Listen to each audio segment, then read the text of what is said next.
Bueno, 2005, parece que hubieran pasado décadas y en realidad pasó tiempo, pero no tanto. Era el CDF estaba naciendo, ¿no? Era el momento de impulso, de un momento muy fermental, que acabábamos de hacer el pasaje de archivo fotográfico de Montevideo a un centro de fotografía, ¿no? Eso, bueno, eso había sido en 2002 en realidad, pero 2005 queda muy pegado porque bueno, ¿qué pasó? Teníamos una estructura de archivo y pasamos a una estructura de centro en donde el archivo seguía teniendo un lugar grande, pero bueno, se proyectaba, había sala de exposición, empezó a haber líneas de investigación, políticas de conservación y preservación de archivos, y empezó a armarse toda esa red de contactos y de vínculos dentro de Uruguay y fuera, ¿no? Que fue tan importante para esta dimensión que tiene el centro en la región. Entonces, bueno, yo entré yo tuve la suerte, que realmente fue una suerte y fue una casualidad, de entrar en ese proceso. O sea, yo entré al archivo fotográfico en agosto de 2002 como becaria de la licenciatura en Historia de la Facultad de Humanidades, junto con Isabel Yebor, y éramos 5 personas, ¿no? O sea, fotógrafos, una archivóloga, este, gente que estaba empezando a digitalizar. Y bueno, y ahí Daniel un poco nos recibió con este proyecto que yo siempre digo que para Uruguay es una cosa como muy loca, ¿no? Porque en Uruguay no se dan estos cambios y menos a esta escala, ¿no? Es todo más, digamos, más modesto, más lento. Y nosotros veníamos bueno, de la universidad, y entonces Daniel nos recibió en un espacio chiquitito, un espacio que debía tener 12 metros cuadrados, con la noticia de que nos íbamos, bueno, a un lugar que era 5 veces más grande, que había un proyecto de centro, que íbamos a hacer esto, aquello, lo otro. Nosotras nos mirábamos y nos entusiasmaba, entre otras cosas, porque cuando uno es más joven, además, todo le parece posible, no descreíamos.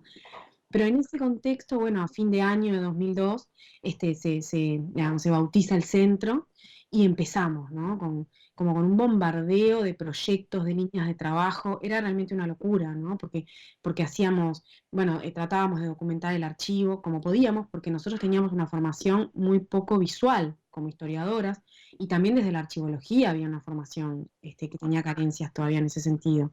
Entonces estábamos formándonos, ¿no? Buscando la mejor manera de describir y de describir archivos que eran iconográficos, visuales.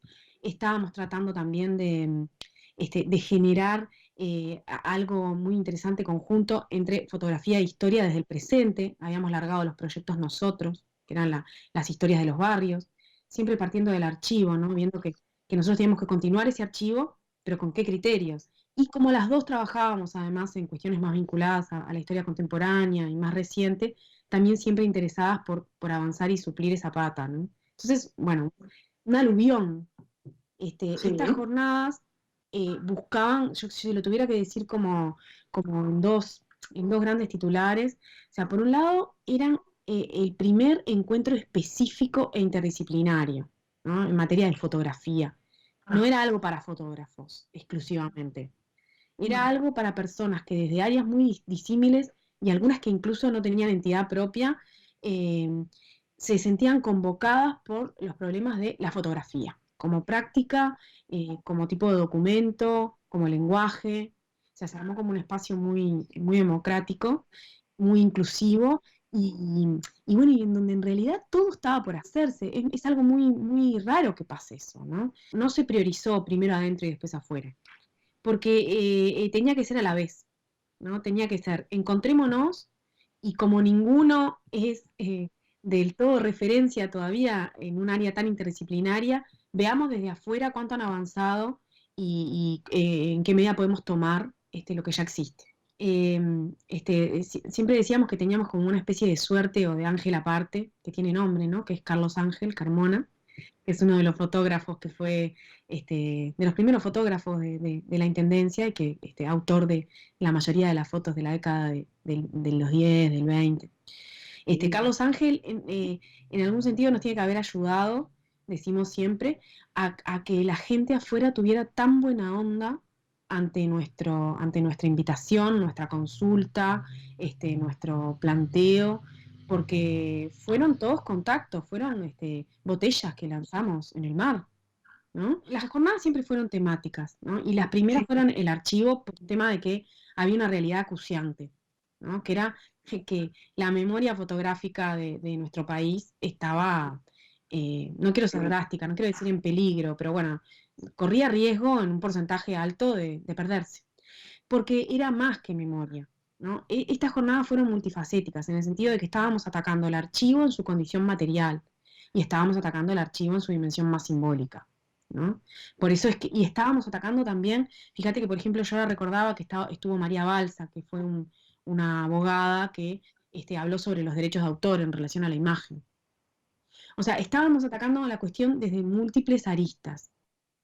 Si se quiere, la participación que tuvo más vuelo teórico, pero más que teórico yo diría poético, porque recuerdo que fue una hermosísima conferencia, fue la conferencia inaugural de Diana Mines, ¿no? En donde Diana habló del valor documental de la fotografía y del carácter tan, eh, que a la vez que es público, también es tan íntimo y personal del archivo. Ya hizo una conferencia dio una conferencia muy bonita, en donde vinculó a su producción. Porque el tema es que cuando estamos hablando de escribir archivos, estamos hablando de la materialidad, estamos hablando del contenido, de lo que está representado, estamos hablando de los deterioros. Entonces, es de una complejidad la descripción de los archivos fotográficos, que realmente en algunos sitios estaban un poco más avanzados en algunas cosas y otros en otras, ¿no? Y también nos encontramos en esta convergencia latinoamericana que muchos estaban en la misma búsqueda que nosotros, ¿no? Como te decía, nosotros estábamos entrando a la fotografía, al mundo de la fotografía, de los fotógrafos, sabíamos que estaban los famosos coloquios latinoamericanos, teníamos idea, ya por ese entonces nosotros leíamos, estábamos armando una biblioteca y estábamos armando una biblioteca virtual y leíamos, bueno, Zona Cero, el blog de Pedro Meyer, y sabíamos, ¿no? Y sin dudas, yo creo que en la cabeza de Daniel estaba muy presente, ¿no? En nuestro caso, era una referencia más, pero bueno, no nos sentíamos emulando aquello. Yo creo que después nos fuimos dando cuenta de que generacionalmente éramos también herederos de esa manera de plantear el tema, de discutir, de encontrarse, porque además las jornadas siempre coincidían con muestras desde el inicio, ¿no? Entonces esto era un bombardeo, una inmersión en la fotografía. Ahí había jugado un papel muy importante la escuela de Rochester, ¿no? Entonces, muchos de los que en su país eran faros, eran gurús de la conservación, del lenguaje fotográfico, es porque se habían formado allí, porque habían hecho su posgrado, su diploma, su formación allí. Entonces, en algún sentido, el centro vino a ser, como además Rochester estaba cerrando, el corolario de esto. Es decir, bueno, toda esta gente no puede no irradiar sus conocimientos y de esta manera nosotros poder hacer fuerza para que haya políticas públicas, para que haya políticas de conservación, políticas de memoria. La mayor parte de la historia de la humanidad, las imágenes tuvieron un papel mucho más importante que las letras, ¿no? Por tanta gente. El lugar que adquiere después en los estudios, en los espacios universitarios en los siglos XIX y XX es inversamente proporcional, ¿no? Desde la historia, bueno, yo no me canso de repetir que nada más alejado al dicho que vale más una imagen que mil palabras, ¿no? O sea, las imágenes solas no hablan, no dicen nada. De hecho, muchas veces lo que vemos son usos arbitrarios de la imagen, usos abusivos, ¿no? Para que las imágenes hablen, si nosotros vamos a incorporar a las imágenes a la historia, ¿no? Para que nos digan algo del pasado, tenemos que tener imágenes y otras cosas. Esas otras cosas a veces son otras imágenes y fundamentalmente textos, ¿no? Textos pueden ser, bueno, los que acompañaron a las imágenes cuando las imágenes se produjeron, ya sea un diario, una carta, una directiva de cómo tomar un retrato, ¿no? El pie con que se publicó esa imagen, la exposición de la que formó parte. O sea, si nosotros no tenemos todo eso, la imagen sola puede emocionarnos, puede ser alusiva de algo más íntimo, más privado, pero no tiene el carácter de documento que tendría cualquier otra fuente histórica, ¿no? Nuestra participación, esta ponencia con Isabel sobre fotógrafos y fotografías de la dictadura uruguaya, bueno, responde a una preocupación muy puntual. ¿Qué pasó? Nos agarró en 2003 el aniversario del golpe de Estado, eran los 30 años del golpe de Estado. Y fue impresionante la demanda que hubo, el centro ya tenía mucha visibilidad, Entonces tuvimos mucha demanda desde los medios, desde la universidad, liceos. Bueno, ¿qué imágenes tienen de la dictadura? Nos decían, ¿no? Muchas veces para cubrir una nota o para hacer una exposición. Y lo que había en el Centro de Fotografía y en el Uruguay era un hueco visual impresionante. Entonces nosotros desde el Vamos, como que sembramos esa semillita de que teníamos que recuperar imágenes de los años 60, de los 70, de los 80, del siglo XX, y también nos animamos a hacer una cosa que fue muy osada y que después nos dio muchas satisfacciones, que fue decir, bueno, y la fotografía hoy, la fotografía contemporánea, que en el centro era otra cosa que se seguía, siempre se siguió sacando fotos. ¿Qué puede decir de ese pasado? Y teníamos, teníamos, digo, estaba en la vuelta, no es que lo teníamos nosotros en el centro, la foto, los primeros archivos que se desclasificaron de inteligencia policial y estábamos tratando de rearmar la historia del fotoclub uruguayo, que fue un lugar tan importante durante la dictadura, pues fue un reducto para muchos. Bueno, ¿cuánto tiempo lleva hablar de algo tan traumático como puede ser una dictadura y un periodo previo de autoritarismo civil? No estamos hablando de 12 años, estamos hablando de casi de 20. Em, Esos procesos no son individuales ni son caprichosos, son sociales y tiene que ver con la forma en que se procesan las transiciones también. Entonces, en el caso de Uruguay, no se puede disociar la manera en que salimos, la forma en que se implementó la justicia o la no justicia y, y el espacio público que había para hablar de estos temas y para mostrar imágenes. La modalidad característica en Uruguay es la de las cárceles, ¿no? Las cárceles y la tortura. Hay también desapariciones, hay también ejecuciones, pero yo decía, bueno, ¿de dónde podemos tener imágenes de lo que pasaba ahí dentro? Porque nosotros sabemos que la burocracia registraba, ¿no? Y yo sabía que en los casos de desertores, como el caso de Rey Piuma o Hugo García Rivas, ellos se habían llevado fotos, ¿no? Y algunas aparecen en sus libros se publican en el exterior, todavía en dictadura. Son algunas fotos que recoge después el informe de Serpaj del año 89, Uruguay Nunca Más. Yo te diría que es el primer texto que muestra fotos documentales de lo que pasaba, muy poquitas, ¿no? En las cárceles en Uruguay, ¿no? En los centros de detención clandestinos, ¿no? Hay una cosa que se da muy rápido entre el 85 y el 86, cuando se empieza a haber denuncias, se pide justicia. Las denuncias, bueno, salen de las propias víctimas que dicen, a mí me pasó esto, y se encuentran con que primero el poder político y después la sociedad les dice, bueno, pues de momento no queremos oír hablar de esto, ¿no? Porque así se decide a través de la ley de la caducidad, de la pretensión punitiva del Estado.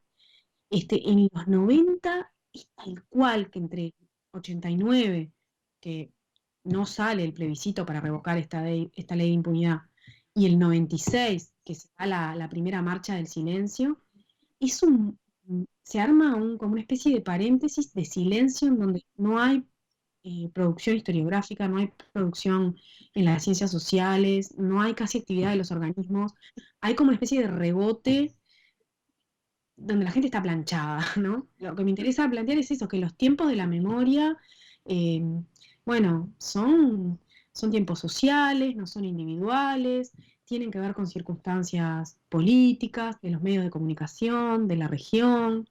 Hay procesos de la psicología que son individuales, pero igual podemos tomar algunas categorías.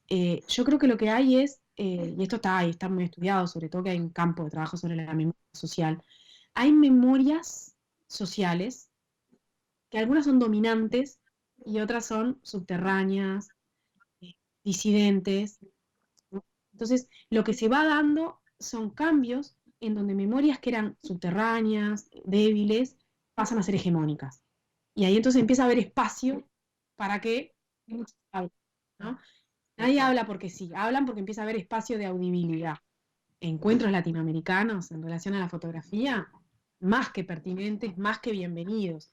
En primer lugar, porque hoy día nada se da dentro de fronteras, ¿no?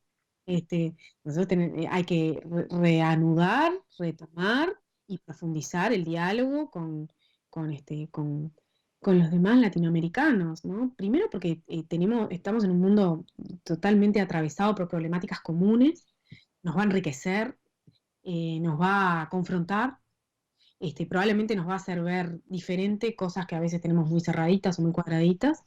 Y, y bueno, y porque además la diversidad, la globalidad, el encuentro en las ciencias sociales, en las humanidades, en las artes, son siempre bienvenidas, ¿no? Eso es celebrable y debe ser así, ¿no? El concepto de lo nacional o lo local per se, en lenguajes y en problemas de este tipo no tiene sentido.